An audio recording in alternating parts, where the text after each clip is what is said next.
নমস্কার বন্ধুরা, তোমাদের সকলকে হিস্ট্রি লাভার্স চ্যানেলে জানাই স্বাগত। তো আজকে আমি তোমাদের সঙ্গে হাজির হয়েছি নতুন একটা টপিক নিয়ে। তো এই টপিকটা খুবই ইন্টারেস্টিং টপিক এবং টপিকটা একটু বেশ তর্ক বিতর্কের টপিক। তো টপিকটা তোমাদের কাছে জানালে তোমরা অবশ্যই খুব খুশি হবে। তো প্রথমেই বলি আমি কী নিয়ে আলোচনা করছি। আজকে যেটা মূল টপিক সেটা হচ্ছে ভারতের ইতিহাসে যুগ বিভাজন এবং এই যুগ বিভাজন করতে গিয়ে কী রকম সমস্যা হচ্ছে এবং কোন যুগটা থেকে কোন যুগটাকে আমরা প্রাচীন যুগ বলবো, কোনটা ঐতিহাসিকরা বলছে আধুনিক যুগ, কোনটাকে ঐতিহাসিকরা বলছে মধ্যযুগ, এই জিনিসটা আমি আলোচনা করব। তো তার আগে বলি, যারা এখনও চ্যানেলটি সাবস্ক্রাইব করনি তারা অবশ্যই চ্যানেলটি সাবস্ক্রাইব করে পাশে থাকা বেল বাটনটি প্রেস করে অলে ক্লিক করে দিও, তাহলে আমার ভিডিও সংক্রান্ত নোটিফিকেশান তোমাদের কাছে সবার আগে পৌঁছে যাবে। তো চলো আর বেশি কথা বলছি না, আমি সরাসরি ক্লাসে চলে যাচ্ছি। তো আমি প্রথমেই বলি, আজকে আমি যে বইটার ওপর ভিত্তি করে তোমাদের বলবো সেটা হচ্ছে ক্লাস 8-এর হিস্ট্রি বই। তো অতীত ঐতিহ্য বলে যে বইটা আছে সেই বইটা। এই যে বইটা, এই বইটাকে দেখে অনেকে কি বলবে যে এটা আধুনিক ভারতের ইতিহাস। কেন বলবে? আমরা যদি বইটার সিলেবাসটা প্রথমে দেখি, কি আছে এখানে? এখানে পলাশির যুদ্ধ থেকে ভারতের স্বাধীনতা লাভের কথা, ঠিক আছে, এই জিনিসটাকে তুলে ধরা হয়েছে। মানে ওর মধ্যে যে বিভিন্ন আন্দোলন হচ্ছে সমস্ত কিছু তো ওখানে দেখানো হয়েছে। তাহলে এটা কি? এটা তো ভারতের ব্রিটিশ শাসনের শুরু থেকে একদম শেষ হওয়ার পর্যন্ত কথা আছে। তাই এইগুলো কি? এগুলো তো আধুনিক ভারতের ইতিহাস। তাই এর আগেও ছিল ইতিহাস, এর আগে ছিল মধ্যযুগের ইতিহাস, তার আগে ছিল প্রাচীন যুগের ইতিহাস, ঠিক আছে। তাহলে কি বললাম আমি প্রথমেই, যে ভারতের ইতিহাসে টোটাল 3টে স্তর ভাগ পাওয়া যায় যুগ বিভাজনের। একটা প্রাচীন যুগ, একটা মধ্যযুগ, একটা হচ্ছে আধুনিক যুগ। এবার বলি যে আধুনিক আধুনিক যুগ, এই আধুনিক কথাটা এটা কোথা থেকে এসেছে? এটা এসেছে কি? আধুনা থেকে, ঠিক আছে। অধুনা, এই অধুনা মানে কি? অধুনা মানে হচ্ছে কি বর্তমান কাল বা সম্প্রতি ঘটনা বা নতুন। আর সম্প্রতি মানে কি? সম্প্রতি মানে হচ্ছে যেটা বর্তমানে ঘটেছে বা যে ঘটনা, ঠিক আছে, সেটাই হচ্ছে সম্প্রতি বা আধুনিক কালের ঘটনা। সেইভাবে যদি দেখা যায় তাহলে কি সবই তো প্রাচীনকালেই ঘটেছে, যেমন কলিঙ্গ যুদ্ধ, তারপরে মানে এটা কি কলিঙ্গ যুদ্ধ, এগুলো আজকের দিনের থেকে অনেক বেশি আগে, ঠিক আছে, তাই এটা চলে যাচ্ছে প্রাচীন যুগে। কিন্তু কি, কিন্তু পলাশির যুদ্ধ এটা কিন্তু কলিঙ্গ যুদ্ধ থেকে অনেক পরে ঘটেছে, তাই এটা চলে আসছে কি আধুনিক যুগে, ঠিক আছে। এই যে সময়, এই সময়ের হিসাবে এটা কিছুটা কি, পলাশি যুদ্ধটা কলিঙ্গ যুদ্ধটার থেকে আধুনিক। তাই কি 1757 খ্রিস্টাব্দ থেকে যত সময়টা যত আগিয়েছে তত কি হচ্ছে, তত আমরা আধুনিক হয়ে উঠছি, ততই মানে এই যে ভারতের ইতিহাস তত বেশি আধুনিক ইতিহাস হয়ে উঠছে, ঠিক আছে। কিন্তু এই যে প্রাচীন যুগ, মধ্যযুগ, আধুনিক যুগ, এই যে ভাগে ইতিহাসটাকে ভাগ করা হলো, এইটা শুরুটা কবে থেকে হলো? তোমাদের মনে কৌতূহল বশতই প্রশ্ন জাগবে যে কিভাবে এটা শুরু হলো। হঠাৎ করে তো হয়ে যেতে পারে না যে বলে দিল এখান থেকে এত দূর প্রাচীন যুগ, কে বললো বা কেন এরকম করেই যুগ বিভাজনটা হলো। তো এই প্রসঙ্গে বলি যে 1808 খ্রিস্টাব্দে মৃত্যুঞ্জয় বিদ্যালঙ্কার, ঠিক আছে, নামক একজন ব্যক্তি, তিনি কি করছেন, তিনি তার রাজাবলী নামে একটা ইতিহাস বই লিখছিলেন। এই যে বইটা, এইটাতে তিনি ভারত ইতিহাস লিখতে গিয়ে যে মৃত্যুঞ্জয় বিদ্যালঙ্কার, তিনি সময়ের গোনা শুরু করেছিলেন কোথা থেকে? মহাভারতের রাজা যুধিষ্ঠিরের কাছ থেকে, ঠিক আছে। এই যে এবং শেষ করেছিলেন, শেষ পর্যন্ত রাজাবলী এটা তিনি শেষ করেছেন কোথায়? কলিযুগে। কলিযুগে এসে এটা শেষ হয়। কিন্তু আজ যদি কেউ ইতিহাস লিখতে গিয়ে কলিযুগের ইতিহাস এই শব্দটা ব্যবহার করে, এটা কি মানাবে? এটা তো মানাবে না, ঠিক আছে। কিন্তু 19 শতকের একেবারে গোড়ায় মৃত্যুঞ্জয় বিদ্যালঙ্কার কিন্তু তাই করেছেন। তাছাড়া কি, তাছাড়া এই যে রাজা বলি, এই এতে যেসব ঘটনাগুলো লিখেছেন তিনি, তার পেছনে তিনি কি করেছেন, একটা অদ্ভুত সব যুক্তি দিয়েছেন। রাজাদের কথা বলার জন্যই কি লেখা, রাজাবলি গ্রন্থটা লেখা, এবং এই জন্যই এর নামটা রাজাবলি, এখানে রাজাদের কথাই বলা হয়েছে। কিন্তু সেই সব রাজাদের কাজগুলো যেন চালায় কি একটা অদৃষ্ট শক্তি রাজাদের পরিচালনা করছেন, ঠিক আছে, এবং রাজারা কি করছে তার কৃতকার্যের ফল ভোগ করছেন। এই রকমই কথা তিনি এই বইটাতে লিখেছেন। এবং ওই যে বললাম তিনি যে সময়টা বিভাজন ওই যে করেছেন যুধিষ্ঠিরের সময় থেকে একদম কলিযুগের সময় পর্যন্ত। এবং আচ্ছা, তো এরপরে যেটা বলি যে আজকে যেসব ইতিহাসের বই লেখা হচ্ছে তাতে কিন্তু এইসব কথা বলা হচ্ছে না। তাতে কি বলা হচ্ছে, তাতে বিভিন্ন ঘটনা রাজনৈতিক, অর্থনৈতিক, সামাজিক নানা যুক্তি এখানে হাজির করা হয়। তাহলে কি রাজা বলে যেটা ইতিহাস লেখা এর যে ছকটা এটা কিভাবে বদলাবে? তো এই প্রসঙ্গে বলি 1817 খ্রিস্টাব্দে জেমস মিল তিনি একটি বই লেখেন, হিস্ট্রি অফ ব্রিটিশ ইন্ডিয়া, ঠিক আছে। তো এই যে বইটা, এই বইটা লেখার মূল উদ্দেশ্য কি ছিল, যে ভারতের যে অতীতকাল, এই অতীতকালকে এক জায়গাতে জড়ো করা, এবং যেটা পড়ে ভারতবর্ষ মানে বিভিন্ন বিষয়ে সাধারণ একটা ধারণা পাওয়া যেতে পারে যে ব্রিটিশ প্রশাসনের সঙ্গে তারা কিভাবে জড়ো হচ্ছে, ঠিক আছে, বা ব্রিটিশ প্রশাসনের সঙ্গে যুক্ত বিদেশিরা মানে একটা শিক্ষা লাভ করবে ভারতবর্ষ সম্পর্কে, তারা একটা ধারণা পাবে। সেই জন্যই তিনি এই বইটা লিখেছিল, ঠিক আছে। অর্থাৎ কি হবে, ভারতবাসীদের প্রতি ব্রিটিশ প্রশাসনের আচরণগুলো তারা বুঝতে পারবে বা আচরণগুলো তারা ঠিকঠাক মতো করতে পারবে, ঠিক আছে। এই যে বইটা মিল লিখেছিলেন তিনি এইখানে কিন্তু ইতিহাসকে 3টি ভাগে ভাগ করছেন। সেগুলো কি, তিনি হচ্ছে আবার কাস্ট থেকে ভাগ করছেন, একটা হচ্ছে হিন্দু যুগ, মুসলিম যুগ আর একটা, আর 3 নম্বর হচ্ছে ব্রিটিশ যুগ।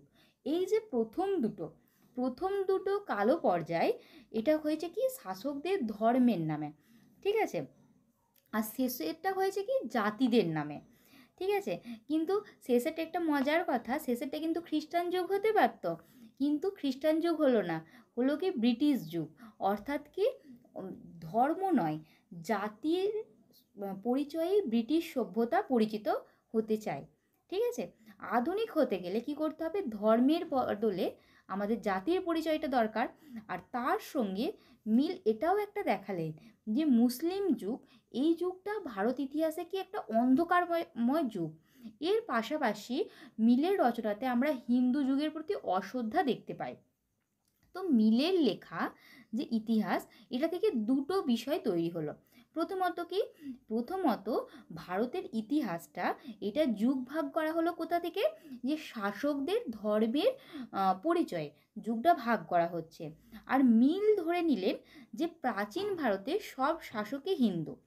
অথচ এখানে একটা ব্যাপার, যে আমরা জানি চন্দ্রগুপ্ত মৌর্যের কথা আমরা সবাই জানি, তিনি ছিলেন কোন ধর্মাবলম্বী, তিনি ছিলেন জৈন ধর্মাবলম্বী। তিনি কিন্তু ঢুকে গেলেন প্রাচীন যুগে। বা আবার বৌদ্ধ ধর্মাবলম্বী বিম্বিসার, তিনিও কিন্তু প্রাচীন যুগে ইতিহাসে ঢুকে গেল, ঠিক আছে। এইভাবে কি আবার দেখা গেল কি মধ্যযুগের সব শাসকই যেন মুসলিম, তিনি এই রকমই বলছেন, তিনি সমস্ত শাসককেই মধ্যযুগের মুসলমান ধর্মের সঙ্গে এক করে দিলেন। ফলে কি হলো, ফলে আমরা জানি আকবর কতটা মহান সম্রাট ছিলেন। তো আকবরের মতো মহান মানে সম্রাট তিনি বা উদার শাসক, তিনিও কিন্তু এই ধর্মের টানে একটা আটকে পড়লেন।